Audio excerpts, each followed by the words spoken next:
The story of Fray Bentos. This saga began at 4:40 a.m. on the 22nd of August when they moved off in support of an attack by 61st Division near St. Julian. This was part of the Third Battle of Years. As the tank advanced, it came under machine gun fire from Somme Farm, which the crew soon silenced with their left-hand 6-pounder gun.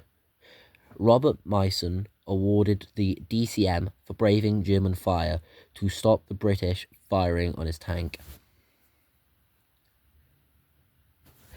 At around 5:45 a.m., Fray Bentos was fired on by a German machine gun at objective Gallipoli. Mason remembered that we got into a very deep, soft place and went in sideways. And just at that moment, Mr. Hill fell back off his seat, hit. Captain Richardson got on the seat to relieve him, but he was foul of the controls, and before the driver could do anything, she was right in and ditched. Hill was wounded in the neck, and both Bud and Moore were hit at the same time. Tanks carried unditching beams on the roof to use to free themselves if they got stuck. Mason tried to get out the tank to attach it to the tracks, but he said, "I heard bullets hitting the tank and saw some Bosch about 30 yards off firing at me. I got in again." Mason had got out on the right, and Brady did the same on the left. He wasn't so fortunate, as Richardson recounted. He lost his life whilst fitting the unditching gear under terrific MG fire. Although Fray Bentos couldn't move, it could still shoot, and the 6-pound gunners successfully engaged the MGs at Gallipoli Farm.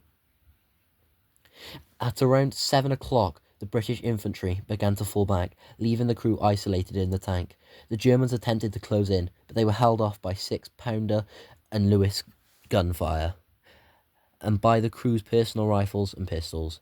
Mason recalled that the Boche were in an old trench close in under the front of the tank, and we could not get the Lewis onto them, owing the angle of the tank, but we shot them easily with a rifle out of the revolver flap in the cab.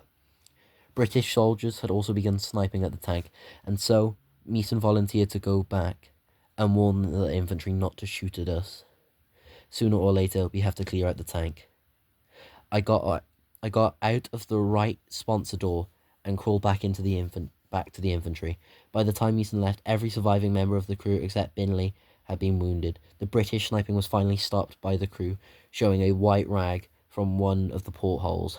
The Germans, however, mounted repeated attacks on the 22nd, 23rd and 24th, which the crew were able to fight off.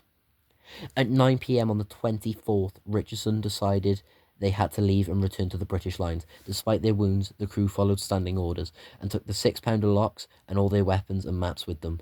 After reaching the nearest British infantry from the 9th Battalion at the Black Watch, Richardson arranged for them to cover the tank to prevent the Germans capturing it, and left the crew's Lewis guns and the Black Watch's at the Black Watch's disposal. Ernest Brady's body was never found, and he is commemorated on the Ty Cott Memorial. P.S. Bud didn't survive the war either. He died on the 25th of August, 1918, aged 22.